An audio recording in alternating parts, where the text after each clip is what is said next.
Hello everyone, this is Rick. Welcome to an episode where we will discuss what happened after the disintegration of the Mughal Empire, that is, the rise of regional powers in the Indian subcontinent. Now, this video is according to the syllabus of Class 8 ICSE Board. However, anyone from any other board and also the competitive exam aspirants can definitely go through this video. I advise you to carry a notebook with you so that you can note down the important points. So let's get into details about the regional kingdoms which were formed in the Indian subcontinent after the disintegration of the Mughal Empire. So introduction. The decline of Mughal Empire witnessed a huge change in the Indian subcontinent, and this happened in the 18th century. Now, when I mean decline of the Mughal Empire, I don't tell that the Mughal Empire in total ceased to exist. It was a decline of the greater Mughal Empire, means after the death of Aurangzeb in 1707.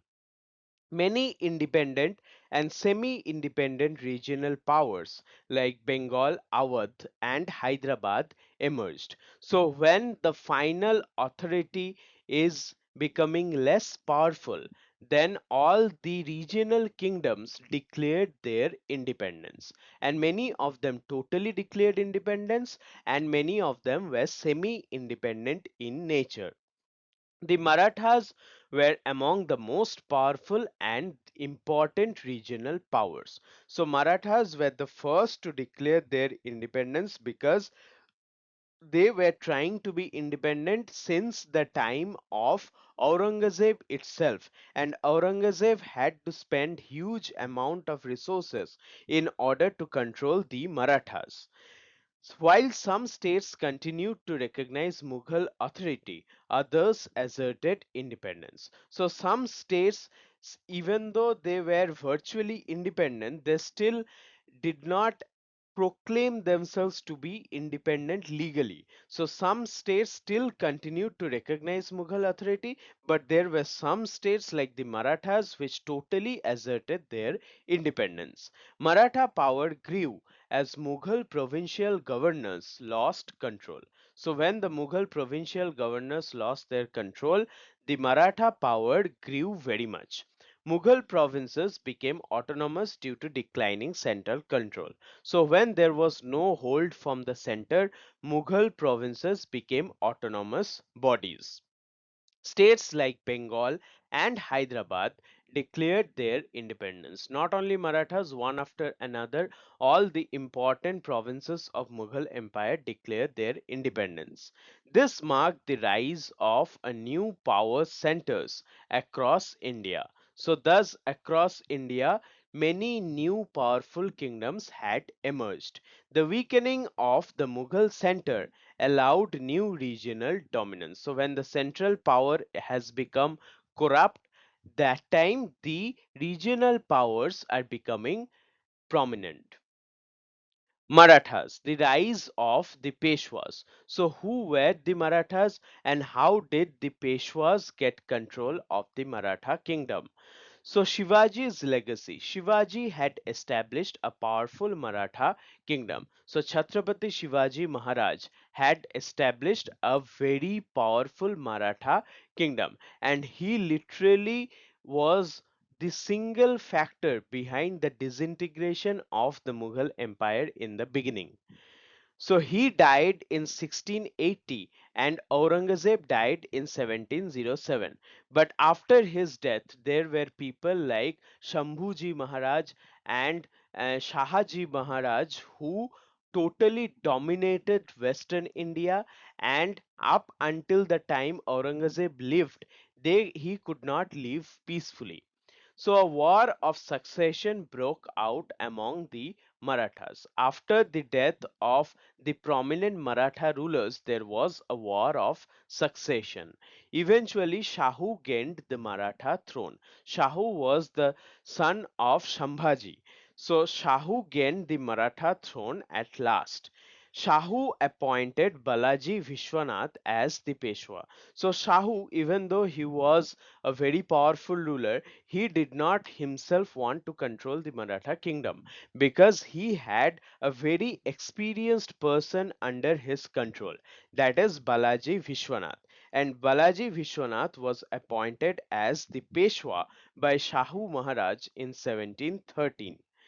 The Peshwa or Mukhya Pradhan was the chief minister of the Maratha kingdom. So he was the one controlling everything and he was the chief minister of the Marathas. Balaji Vishwanath played a key role in strengthening the kingdom.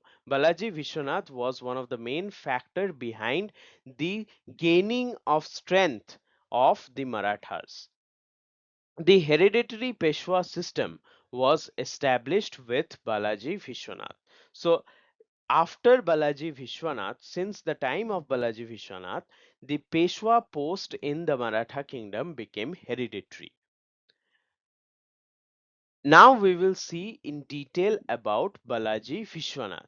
So he was very effective leader. Balaji Vishwanath took advantage of the weak Mughal rule after Aurangzeb's death. So after Aurangzeb's death, the Mughal rule became very weak and Balaji Vishwanath totally exploited the situation. He restored all Maratha territories taken by the Mughals after Shivaji. So after the death of Shivaji, there was constant struggle between the Marathas and the Mughal Empire. And during that time, Mughals had taken over a lot of Shivaji's territory. So Balaji Vishwanath was the one who restored all those territories of Chhatrapati Shivaji Maharaj. This significantly enhanced the power of the Marathas. He secured official recognition for Maratha claims over Deccan. So not only did he snatch back the kingdoms, he also secured official recognition. How? Through tax. So he got the rights to collect Chauth and Shadeshmukhi from six Deccan provinces were granted.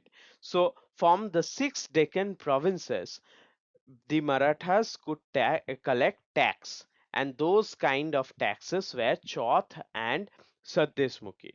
So when the Mughal emperor gave permission to the Marathas to collect tax, that time we can understand that he had legally secured the position to be the governor of all these territories.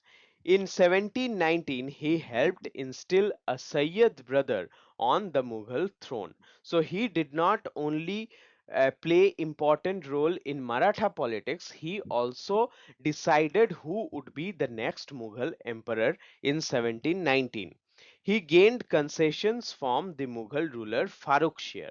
So from the Mughal ruler like Farrukh Shah, he got a lot of facilities. Balaji Vishwanath led the foundation of hereditary Peshwas. It was from his time that the post of Peshwa became hereditary. Then there was Baji Rao who ruled from 1720 to 1740 CE. Baji Rao I was a brilliant military statesman. So he was a wonderful military strategician. He led campaigns into Mughal and other regional territories.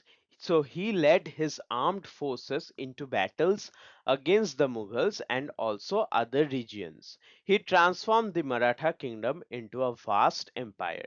It is said that he fought hundreds of battles and never lost any one. So he transformed the Maratha kingdom into a vast empire. Prominent families like the Holkars of Indore, Sindhias of Gwalior, Bhosles of Nagpur, and Gaikwads of Baroda rose during his time. So these were all the important families which became very powerful during the time of Baji Rao I. These families took control of former Mughal provinces. So the former Mughal provinces came under the rule of families like Holkars, Sindhias, Bhosles, and Gaikwads. Pune, which is the Peshwa headquarter, became the capital of the Maratha Empire. So Pune which is presently known as Pune, became the headquarters. The Maratha Empire was officially led by the Peshwa. So even though there was the emperor, but Peshwas were the ultimate power holders. So Baji Rao I led the groundwork for Maratha dominance. Now Balaji Baji Rao, he ruled from 1740 to 1761. Balaji Bajirao succeeded his father at the age of 18, so he became Peshwa at a very young age. Under him, the Marathas expanded to Delhi, Punjab, Bengal, Orissa, Karnataka, and Tamil Nadu. So almost whatever was left in the mainland of the Indian subcontinent was taken over by Balaji Bajirao. The empire reached its highest point of power and glory. So it was during the time of Bajirao that the empire reached its zenith. The Mughal throne was virtually under Maratha control. So the Mughal throne was basically a throne only in name. The ultimate power holders were the Marathas. Balaji Bajirao wielded immense power as a Peshwa. So, as a Peshwa of the Maratha throne, he was controlling over even the Mughal Empire. The hereditary nature of the Peshwa position was now firmly established. So, thus, he proved that hereditary transfer of power in the post of Peshwa was very successful. He maintained the structure developed by the earlier Peshwas. So, all the structure, the administrative protocols which were given by the earlier Peshwas was kept intact. Both northern and southern India saw Maratha influence during the time of Balaji Baji Rao. Then there came the Battle of Panipat in 1761 CE. So Maratha expansion into the north brought conflicts with Afghans. The Afghans, which ruled in the northwestern part of Indian subcontinent, saw the growing power of the Marathas. They were opposed by Ahmad Shah Abdali of Afghanistan. So Ahmad Shah Abdali was the leader of Afghanistan, and he opposed, or he decided to oppose, the rise of the Marathas. The Marathas were decisively defeated by Abdali at Panipat in 1761. So in 1761 there was a war fought and the Marathas were completely defeated. This defeat shattered Maratha ambitions to replace the Mughals. So the dream of the Marathas were to replace the Mughals and become overlord of Indian subcontinent. But when they got defeated in the battle of Panipat at the hands of Ahmad Shah Abdali, that time their whole ambition of becoming the actual rulers of Indian subcontinent were gone. Many brilliant Maratha leaders and soldiers were killed. So, in that battle, in the Battle of Panipat, many brilliant Maratha leaders died. This battle marked the significant decline in Maratha power. The defeat halted further northern expansion. So, Marathas couldn't expand northwards after this battle. Marathas underestimated Abdali's strength and suffered the consequences. So this is a sad story of the Maratha Empire where because of a few misunderstandings they couldn't become the overlord of the Indian subcontinent. Now what happened in Bengal? Bengal was being governed by a Persian named Murshid Quli Khan, after whose name Murshidabad, the place of Murshidabad, is named after Murshid Quli Khan. So, wealth of Bengal. Bengal was among the richest provinces of the Mughal Empire. It all happened because Bengal was a place of abundant fertile land composed of alluvial soil. So, farming was very much prominent and profitable in Bengal. That is how Bengal became the richest province of the Mughal Empire. The weakening of central Mughal power allowed provincial rulers more control. So when the central Mughal power declined, the provincial rulers became more and more powerful. Murshid Quli Khan became independent from imperial rule. So this person, Murshid Quli Khan, was appointed by Aurangzeb, and after the death of Aurangzeb, he virtually became independent. Though independent, he still paid tribute to the Mughals. So during the beginning of his rule, he did not want any conflict with the Mughals. So he was independent, but still, in order to pay his respect to the ones who made him powerful, he still continued to give tribute to the Mughals. He was an efficient and skilled administrator. His administration was very much skilled and effective. He reorganized the revenue system of Bengal. The revenue system means the tax collection process of Bengal was not at all organized. When Murshid Quli Khan came to the throne of Nawab of Bengal, he reorganized the revenue system. Both Hindus and Muslims were employed under his rule. So he was kind of a secular ruler who employed both Hindus and Muslims. He ensured law and order in the province. Promotion of trade by Murshid Quli Khan was also encouraged in Bengal. Ali Vardi Khan. After Murshid Quli Khan came Ali Vardi Khan, who ruled from 1740 to 1756, 16 years. So he was the successor of Murshid Quli Khan, who ruled as the Nawab of Bengal. He ruled from 1740 to 1756, and he was a very efficient administrator who promoted both Indian and foreign trade. So both Indian and foreign trade were given equal emphasis by Ali Vardi Khan. Indian and foreign merchants thrived under his rule. So he prioritized both Indian and foreign merchants. He encouraged commerce and trade in Bengal.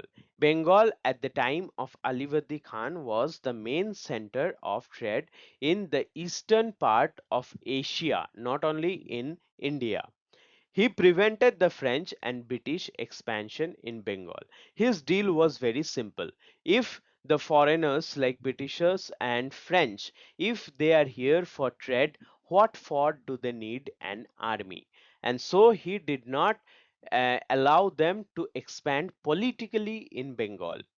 He resisted attempts to control Bengal's trade centers. So he did not control Bengal's trade center, rather he gave protection to them.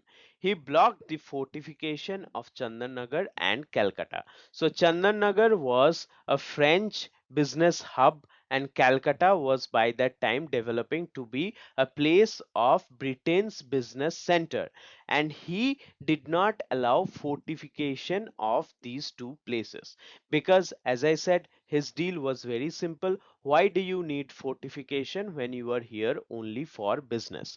That was the point raised by Alivardi Khan.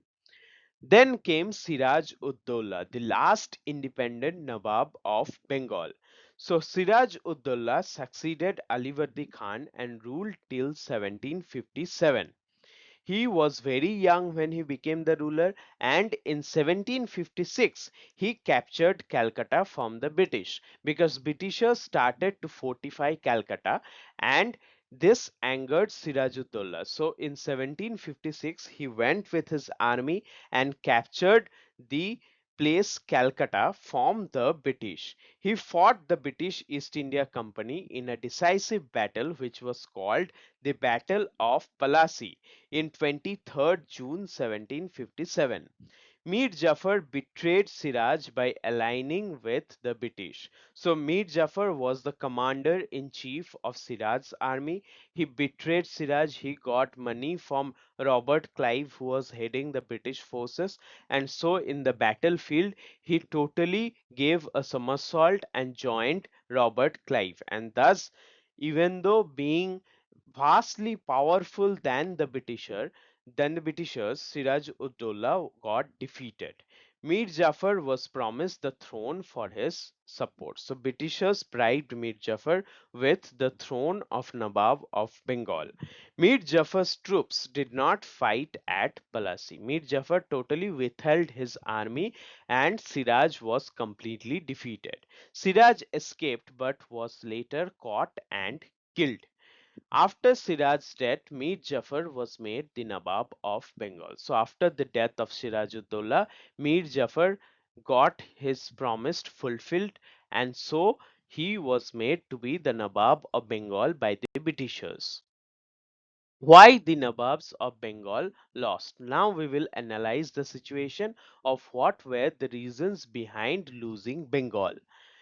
Misjudging the British, the Nawabs believed the East India Company was a trading body, not a political threat. So they did not see through the hidden intentions of the British. And thus, the Nawabs totally believed that East India Company was here only for trade. They were a trading company. That was the impression put forward by East India Company in the eyes of the Nawabs. They did not anticipate the political ambitions of the British. The political ambitions of the Britishers were completely overlooked by the Nawabs of Bengal. Bengal's administration was full of corrupt nobles and officials, and that we can understand from the fact that Sirajuddaulah was betrayed by his right hand person Mir Jafar.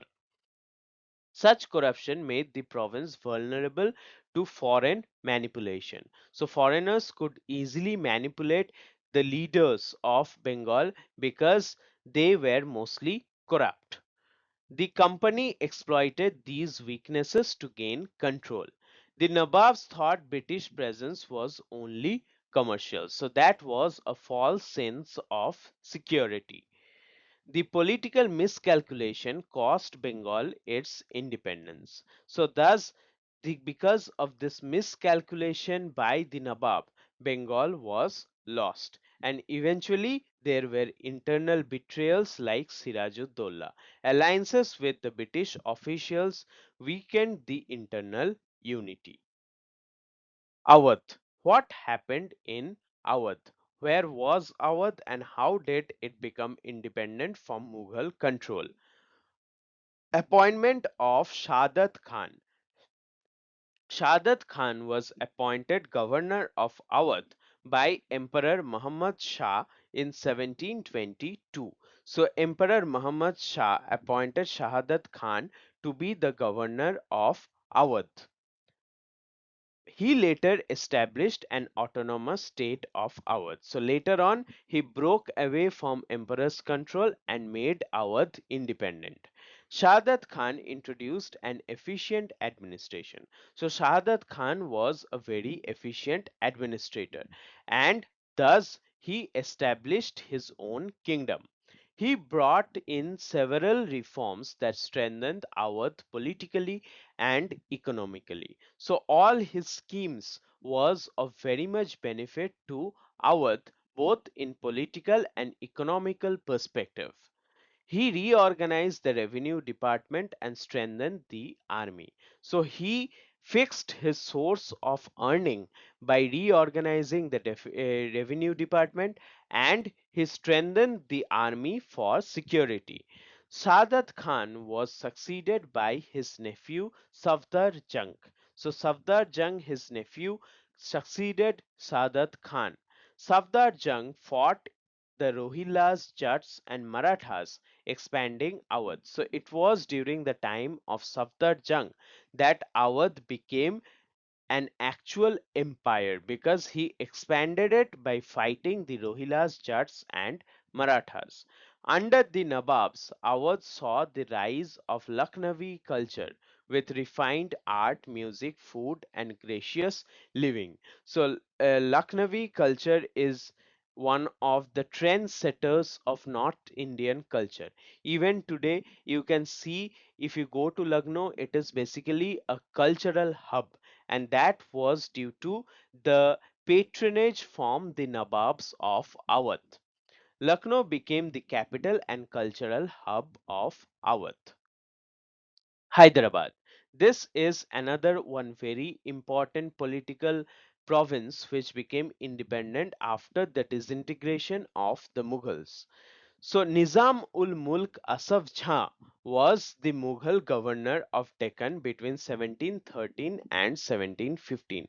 So between 1713 and 1715, this person, Nizam ul Mulk Asaf Jha, was sent to South India or in Deccan to govern over the place. He founded the state of Hyderabad in 1724. In 1724, he declared himself to be independent and founded the state of Hyderabad.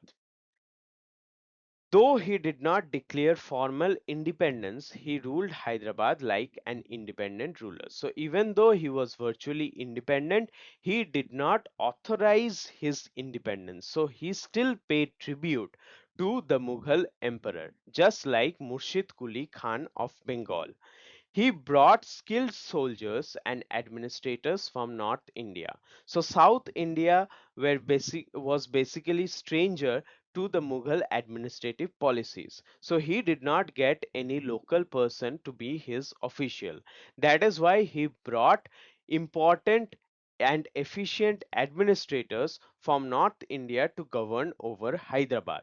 He appointed Mansabdars and granted Jaigir. So he adapted the Mansabdari system of Akbar and granted Jaigirs to the Mansabdars, who were also supposed to maintain a limited number of troops. Asaf Jha removed corruption and reformed the revenue department. So he, along with people from other parts of Indian subcontinent like Safdar Jung, Murshid Quli Khan, he also reformed the tax collection structure, or they reformed or reorganized the revenue department. He promoted trade and commerce. So he fixed all his sources of earning. He successfully protected Hyderabad from internal and external threat. So he was not only a capable administrator, he also was good in defending his kingdom against any kind of threats. A war of succession after his death allowed the British and French to interfere in politics. So after his death, the rulers again became weak because of the war of succession, and that was the situation exploited by the Britishers and the French people. Carnatic. Now, what happened in Carnatic? Who were the rulers of Carnatic? Carnatic was one of the Subas of Deccan under the Nizam of Hyderabad. So, Carnatic was at the beginning under the Nizam of Hyderabad, and it was one of the Subas of Deccan, means one part or province of Deccan from which tax was collected. Later, Nawab of Carnatic declared himself independent. So later on, Nawab of Carnatic broke away from the governance of Nizam of Hyderabad and declared himself to be independent. This declaration ended the Nizam's control over Carnatic. So after this, the Nizam could not control over the Carnatic province. The Nawab established hereditary rule in the Carnatic. The Nawab then established his dynasty in the Carnatic with hereditary rule. This led to political instability and war of succession. Thus, there was war of succession after the death of Nawab. Succession struggle caused internal disorder. The disorder allowed European powers to interfere in Carnatic politics. So, whenever there was any kind of disorder in any of the Indian provinces, that situation was very well exploited by the European and French powers, by the British and French powers. The weakening of central control led to regional assertion. Thus, when the central control weakened, the regional provinces became independent or became powerful to get their independence snatched from the central control. Now comes one of the most important territory after the disintegration of the Mughals, that is Mysore, and it was ruled by two main rulers, Hyder Ali and Tipu Sultan. So, rise of Hyder Ali. Hyder Ali led Mysore to power in the 18th century. In the 18th century, a person named Hyder Ali made Mysore very powerful. Mysore was earlier a powerful Hindu kingdom in Deccan. So Mysore was not ruled by Hyder Ali from the beginning. It was a powerful Hindu kingdom under the Udayars. The Udayar dynasty ruled over Mysore. So he rose from a simple soldier in the army. The career of Hyder Ali is very interesting because it is a story of rags to riches, and thus he was a very simple soldier in the army who rose to become the ruler. He rose due to bravery, determination, and merit. So he was very much talented. In 1761, Hyder Ali overthrew the government and took control.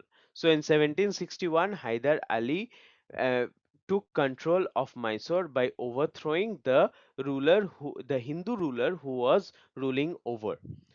He made Mysore prosperous and powerful. So under him, Mysore became very powerful. Tipu Sultan, his son, succeeded Hyder Ali. So after Hyder Ali, ruler was Tipu Sultan. He modernized army, promoted agriculture, trade and commerce. So Tipu Sultan modernized the army and promoted agriculture, trade and commerce. Tipu posed a strong challenge to British and regional powers. So Tipu Sultan challenged the British and numerous wars were fought between Hyder Ali and the Britishers and also Tipu Sultan and the Britishers. Eventually Tipu Sultan was defeated, and even though in ICSE syllabus it is written as if Tipu was a very great person, but he is known to be one of the greatest Hindu haters and killer of non-Muslims. So that is one of the negative aspect of Tipu Sultan which is often ignored in history. Rajputs. Now, who were the Rajputs? Rajputs were the group of states which included Jaipur, which is Amber, Jodhpur, which is Marwar, and Udaipur, which is Mewar. So, all these states were the key Rajput provinces who ruled in the northwestern part of Indian subcontinent. They took advantage of the Mughal decline to assert autonomy. Rajputs were always very powerful in the Indian subcontinent. However, one of the demerit of the Rajputs were that even though being the bravest warriors possible, they were almost never united, and thus the Mughals could govern over them, and eventually they lost to the Britishers also. Thus, the Rajputs, even though being the bravest warriors India has ever seen, were always under some major other ruler. The Rajput states failed to unite under a consolidated power. They were always fighting among themselves, and that is known as internal conflict. They engaged in frequent quarrels and rivalries, often due to very simple things. They made no effort to create a united Rajput empire, and that is how Rajputs could be controlled because they were never united. They followed individual goals, often conflicting with each other. So their goals were not collective. They followed individual goals. And when any one particular Rajput ruler tried to do something for all the Rajputs, he was virtually ignored by the other important Rajput rulers. So their disunity compromised their independence, and thus they eventually lost their independence. The English East India Company exploited their internal conflicts. So when they were not united, the foreign powers like East India Company totally took the advantage of the situation. The Rajputs failed to revive their past glory due to disunity. Sikh Kingdom. Now, what was the Sikh Kingdom and how was it formed? So, formation of Khalsa. Khalsas were warrior groups of Sikhs. So the Sikhs gained power after the Khalsa was formed by Guru Gobind Singh. He was not only a spiritual guru but a very good military tactician. And so he formed the Khalsa, and after the formation of Khalsa, Sikh kingdom became very powerful. Banda Bahadur led the revolt against the Mughals. So early on there was a person called Banda Bahadur who led proper revolt against the Mughals. However, Banda Bahadur declared Sikh rule between Sutlej and Yamuna. So between the rivers Sutlej and Yamuna was the Sikh kingdom under the rule of Banda Bahadur. He was captured and executed in Delhi in 1716, mostly for being a non-Muslim. So Banda Bahadur was captured and executed in Delhi. He was tortured a lot, and it is a shame that we don't learn all these sacrifices by our brave rulers. However, for now we can see that Banda Bahadur was executed by the Mughals in Delhi in 1716. The Sikhs regained power in the late 1700. In the late 1700, again the Sikhs became very powerful, and missiles were organized. Mainly 12 missiles or military groups were organized under the Sikh territory or under the Sikhs governance, and they were the Missiles Confederacy. Leadership of Ranjit Singh. Ranjit Singh united the missiles and ruled Punjab. Ranjit Singh was one of the brave warrior son of India who united all the missiles and ruled Punjab under his banner of Shakti. So Ranjit Singh totally was a ruthless ruler who made the first proper Sikh kingdom in the Indian subcontinent. He established his capital at Lahore in 1799. So Lahore was the capital of Ranjit Singh. Treaty of Amritsar. Ranjit Singh signed the treaty with the British, fixing Sutlej as the boundary. So Sutlej River was the boundary between the Kingdom of East India Company and Ranjit Singh. There was a war where the East India Company was totally defeated by Ranjit Singh, hence the Treaty of Amritsar was signed. After at his death in 1739, his kingdom stretched from Khyber Pass to Sindh, one of the biggest kingdoms in the Indian subcontinent after the disintegration of the Mughals. Now we will go through the question and their answers, which will help you to understand this chapter in a much better way. Mention the circumstances that led to the growth of Peshwa dominance in the Maratha kingdom. After the death of Shivaji, a war of succession broke out among the Marathas.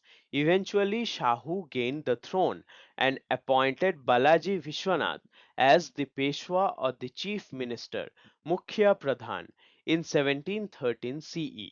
Balaji Vishwanath greatly enhanced the power of the Peshwa. The hereditary system of Peshwaship was established. Gradually, the effective control of the Maratha kingdom fell into the hands of the Peshwas. Name the four prominent Maratha families in the Maratha Confederacy. The four prominent Maratha families were Holkars of Indore, Sindhias of Gwalior, Bhosles of Nagpur, and Gaikwads of Baroda. What happened to the Maratha power after the death of Shahu in 1749? After the death of Shahu in 1749, the effective control of the Maratha kingdom fell into the hands of the Peshwas. This was the beginning of the second phase of Maratha history, also called the rule of the Peshwas. State the historical importance of the Third Battle of Panipat. The Third Battle of Panipat in 1761 was fought between the Marathas and Ahmad Shah Abdali. The Marathas were decisively defeated. This shattered the ambition of the Marathas to replace the Mughals. Many brilliant Maratha leaders and soldiers lost their lives in the battle. Who was Murshid Quli Khan? Discuss the reforms carried out by him. Murshid Quli Khan was the governor of Bengal who took advantage of the decline of the Mughal power and freed himself from imperial control. He was an efficient administrator and reorganized the revenue department, employed both Muslims and Hindus in his administration, promoted trade, and established law and order in the province. Who founded the autonomous state of Awadh? Shadat Khan was appointed the governor of Awadh by Emperor Muhammad Shah in 1722. Later, he founded an autonomous state of Awadh. What were the reforms introduced by the Nawabs of Awadh? Shadat Khan introduced several reforms, thereby making Awadh economically and politically strong. He reorganized the revenue department and strengthened the army. How did Hyder Ali become the ruler of Mysore? Hyder Ali was a simple soldier in the Mysore army. He was a man of exceptional qualities and abilities. He rose to prominence through his bravery, determination, and merit. In 1761, he overthrew the government and established his authority over the Mysore state. Why was Tipu Sultan not able to rise to power after the disintegration of the Mughal Empire? Tipu Sultan posed a severe challenge to other regional powers and to the British. However, he could not rise to supreme power due to opposition from powerful enemies like the British and internal resistance. Why could the Rajputs not rise to power after the disintegration of the Mughal Empire? The Rajputs did not unite and consolidate their position. They continued to fight against each other and indulged in petty quarrels. This compromised their independence and made them vulnerable to the selfish designs of the East India Company. Who was the last Guru of Sikhs? Guru Gobind Singh, the 10th and the last Sikh Guru, was the last Guru of the Sikhs. Who signed the Treaty of Amritsar? Mention two important terms of this treaty. In 1809, Ranjit Singh signed a treaty of perpetual friendship with Lord Minto, the Governor General of the East India Company. Two important terms. The Satluj River was accepted as the boundary between the Sikh Kingdom and British territories. The British promised not to interfere in the affairs of the Sikh Kingdom. So that was all about the rise of regional powers. We have seen how powers like Marathas, Bengal, Awadh, Mysore, and Hyderabad, along with the Rajputs and the Sikhs who became independent after the disintegration of the Mughal Empire. In the next chapter, we are going to see how all these states, one by one, came under the control of the Britishers. Unfortunately, and very sadly. So, thank you for your love and support, and please support me so that I can bring brighter contents in future. Thank you for your patience.